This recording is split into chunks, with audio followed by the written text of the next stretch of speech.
Hello, food fans. I am at Popeyes and I have purchased a two-piece meal, $3.99 with coupon, and with the beverage that I added a medium size, great big medium size. And I forgot to tell them I don't want ice, but ice is nice. I like rice. It tastes good. It's a very warm day here. It's about 65 degrees, which is warm for November. This is November 12th, I guess, the day after Veterans Day. I'll have a drink of my beverage, which is a Coke or Pepsi, not sure which. And they did put ice in it because I didn't tell them not to put ice in it. I usually remember to say that, but this time I didn't. But let's have a bite of a great big piece of chicken. I've seen whole chicken smaller than this. This is a big piece of chicken. Got a wing here. And whatever's behind the wing, more of a wing. This chicken was probably a bodybuilder, big muscles. Popeye's coating that they put on the chicken is very good. By the way, I'll tell you some stories about my show business adventures as we eat lunch.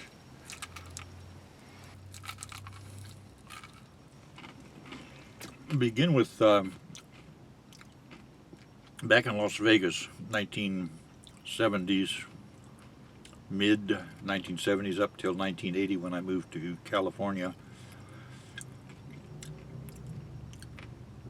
I belonged to a drama workshop, Joe Behar's Community Drama Workshop, and a group of about 30 or 40 of us would get together every week, and some of us would do dramatic skits or comedy routines or music, and it was a fun place to be, and I met some people who later on became famous. Drew Carey went to that workshop. I did not go to it at the same time as Drew Carey. I had left the workshop. One of the people I knew there with whom I wrote some comedy, Paul Brown, became Drew Carey's roommate for a while, and Paul was doing stand-up comedy, and Drew came in and started doing stand-up comedy. And Drew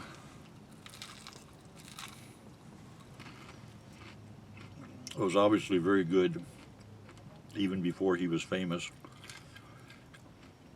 And Drew would see a piece of paper on which Paul Brown had written a joke.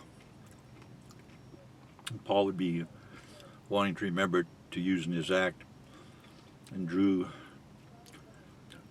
would write on the piece of paper, he'd say, "Not funny."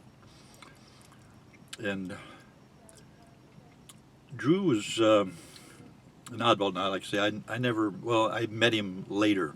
I met him when I was working as a movie extra, and I actually worked as a consultant on an episode of the Drew Carey Show where he was doing a scene where he went to a Mensa meeting, a high IQ meeting, and I had belonged to Mensa, and Drew's casting people had called Central Casting to get someone who knew about Mensa, so they sent me. So I was actually a technical advisor. But Drew had an odd way of looking at things which made him even funnier. Anyway, at that workshop, I met a fellow who came there one time trying to get his career going. He was an Elvis impersonator, and he was good. And he looked like Elvis Presley, sounded like Elvis Presley.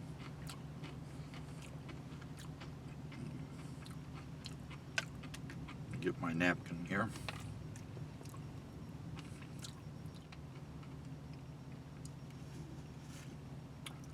So he looked like Elvis. This chicken is good. Hooray for Popeyes. The fellow's name was Dana McKay. And if you want to see how much he looked and acted like Elvis, watch the movie This Is Elvis. Dana McKay plays the young Elvis Presley in that. And Dana did get some shows in Las Vegas. He went to different casinos, did Elvis impersonation shows. And I would say he was probably in the top 10 as far as being respected as an Elvis impersonator and having a really good show. I used to go to the International Hotel in downtown Las Vegas, not the one on the Strip, but downtown Las Vegas. Dana McKay and Johnny Harrop put on a show where one was the young Elvis and one was the older Elvis, and they both appeared in the movie This Is Elvis. But there's more to the story.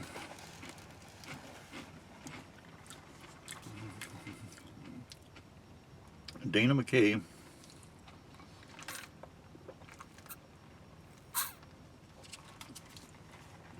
unfortunately got involved with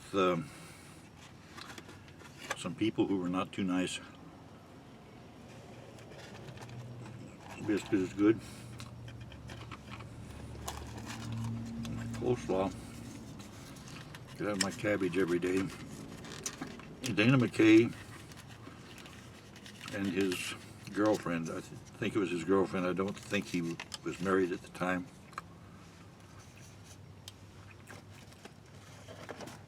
My spoon.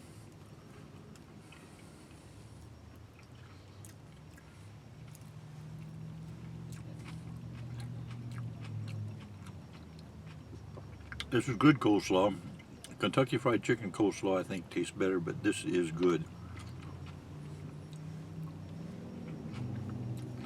Down here. Dana McKay and his girlfriend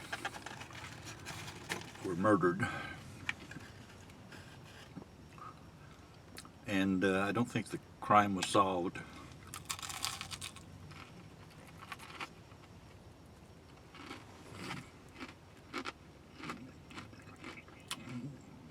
Johnny Harrop, I saw in the 1980s. I was at Burbank Studios, called TBS, the Burbank Studios. And I was working on Walton's Christmas or Walton's Thanksgiving, some kind of Walton's TV movie. And I was wearing a suit. And Johnny Harrop came on the set, and he saw me.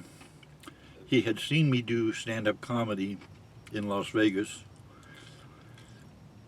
and I guess he thought maybe I was an executive at the time, but he told me he wanted to get into movies as Elvis or as Johnny Harrop. But anyway, Johnny Harrop also died young. But the Dana McKay, it was actually a double murder, Dana and his lady friend.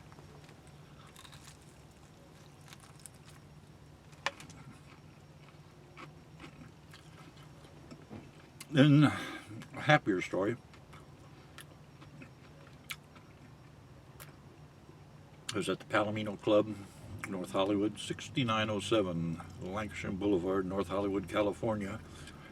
The world famous Palomino Club, where almost every country music star appeared if they were a big star in the 50s, 60s, or 70s, or 80s, or 90s.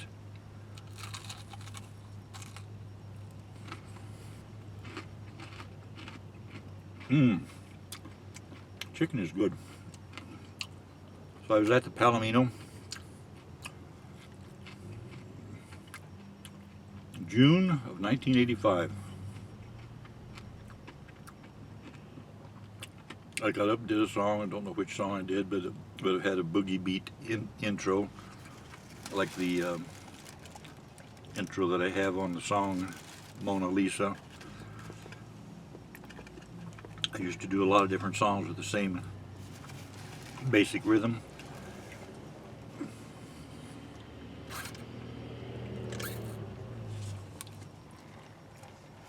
And after I finished playing piano with the band, the Palomino Riders, great band, and they had a far better keyboard player than me, but he let me do the keyboards on my songs.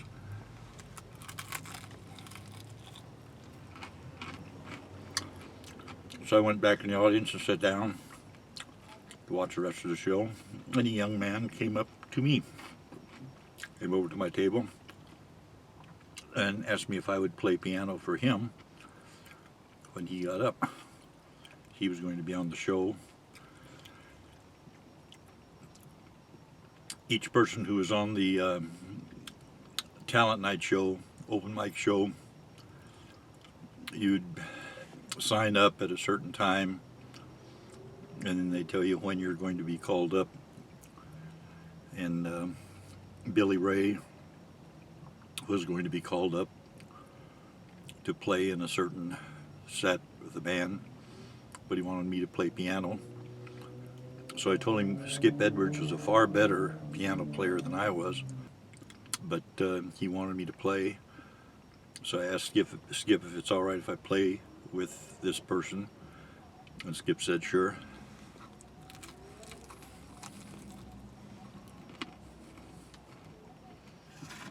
Got a lot of wind out there today, and so young fellow got up and he sang Johnny Be Good in the key of A, and I accompanied him on piano, and neither one of us won anything, first, second, or third prize that night, and I never ever worried about trying to win. The open mic performances, that's a place for you to build your act, to rehearse with a live band, a live show, with a live audience. So I didn't worry about winning, and neither did the young fellow who sang Johnny Be Good. And he and I started going to different open mic shows. We'd do the rockabilly songs. I'd play piano when he sang.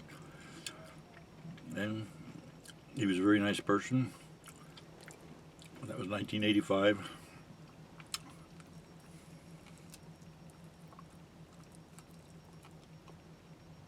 And probably a couple of months later, he moved somewhere farther east coast actually.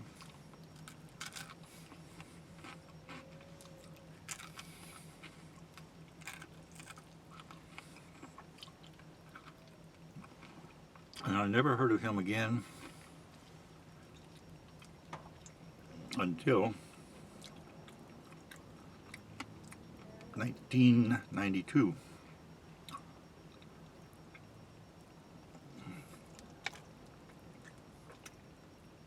I was driving cross country to go from California back to Indiana to see my family.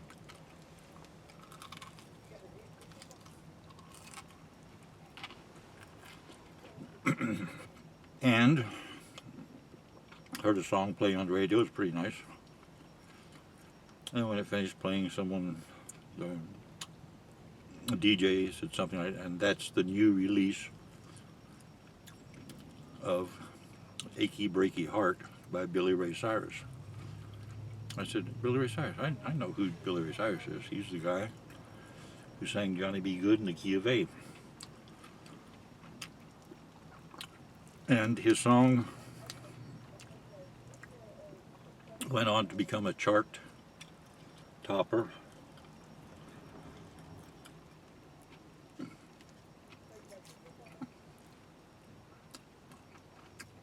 In the country field, then it became a #1 pop hit.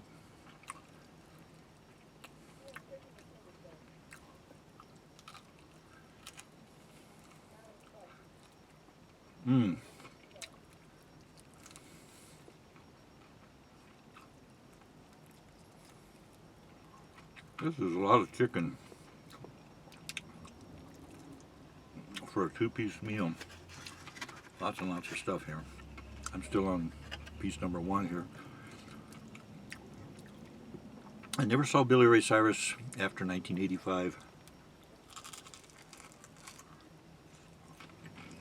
I'm pretty sure he was in New York City on September 11th, 2001.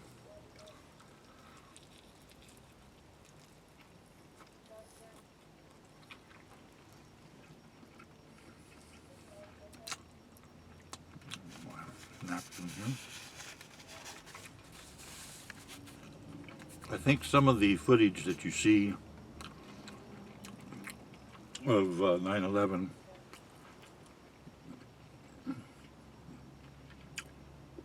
was taken by the cameras that were there in New York when Billy Ray Cyrus was doing a music video. And they saw the plane fly over the first one, smash into the building. Billy Ray was a very nice person, dependable. That's something that is missing, possibly just part of the generation. Younger people might not be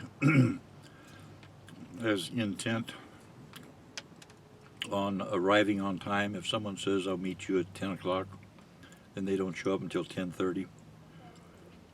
That was not Billy Ray. Billy Ray understood being punctual. He knew how to play the music. He was doing his dance even back then, 1985.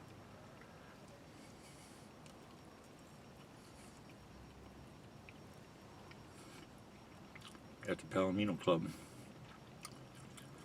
Another person used to come into the Palomino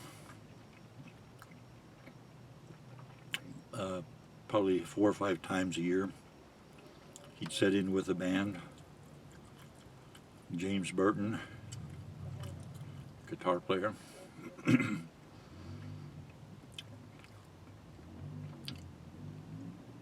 He played with some reasonably famous people. Albert Lee used to come in there and sit in with the band.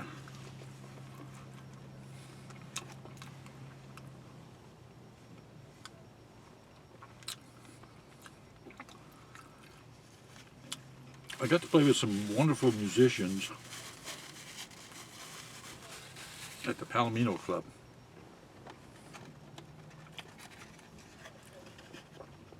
It was known at first for country music, people like Bob Wills and Johnny Cash.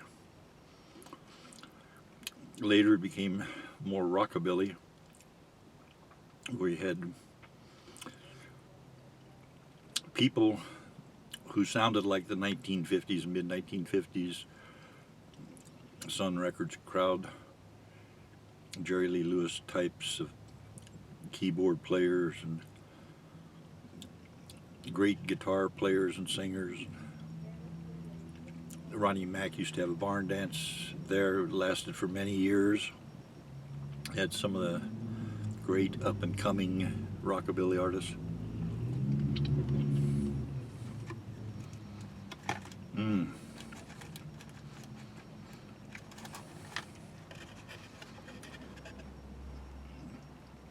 time I was at the Palomino, Marty Stewart came in, and he sat in with the band, so I got to play with Marty Stewart.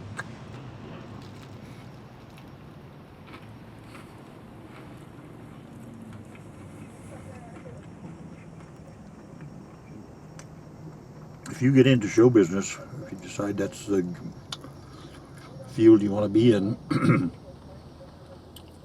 if you go out to open mic gatherings or singing at festivals or state fairs or whatever, you will cross paths with someone who later becomes a big star.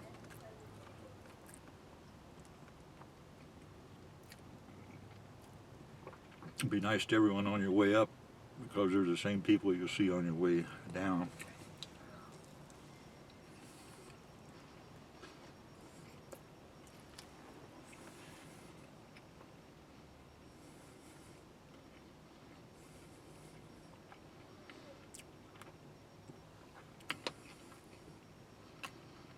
Life is great for me.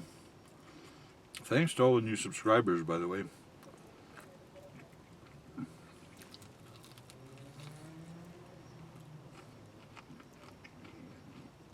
We're past the 250,000 subscriber mark.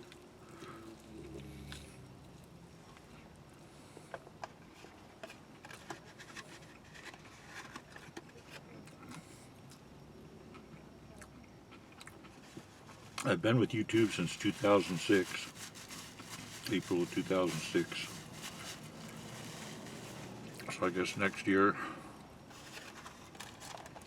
will be my 15th anniversary.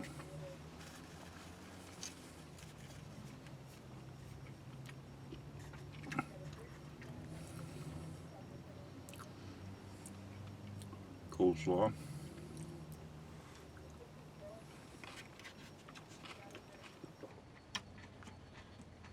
Coleslaw has raw cabbage in it, and that should be good for you.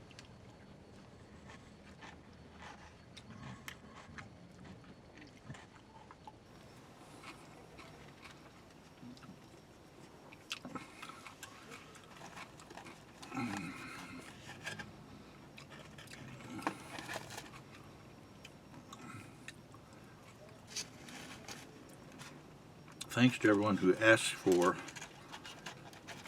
the stories from Hollywood. There are many of them.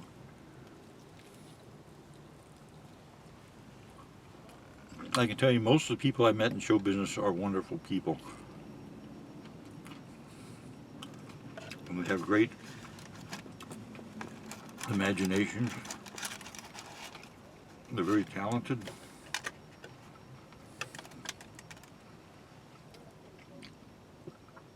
Piece number 2.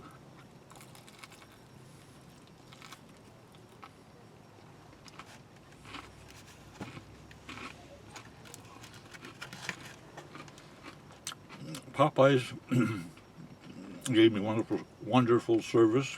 Very pleased with them. A lot of traffic out there today.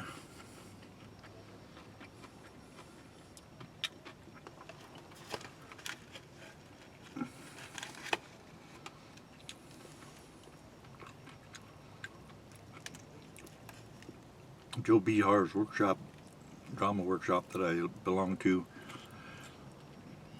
they helped me get into being a movie extra.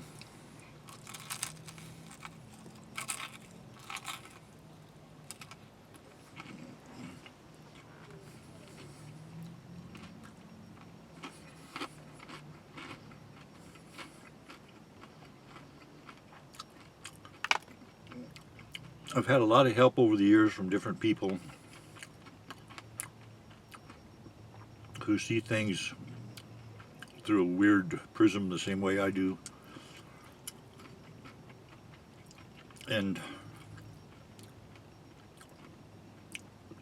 when you get into show business, if you do open mic performances, don't worry if you don't win. Doesn't mean anything. You're there to help your career. You're there to get better. You're there to do a great show for whoever showed up, whether they're at your table or the table of the person who beats you and comes in number 1.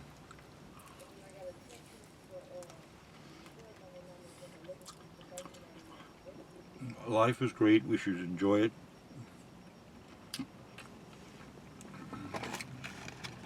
Finish my biscuit here. Mmm.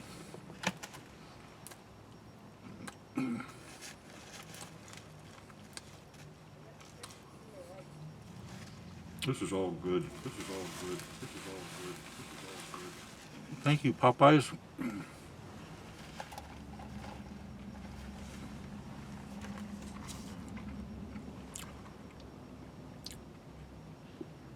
Thank you for watching.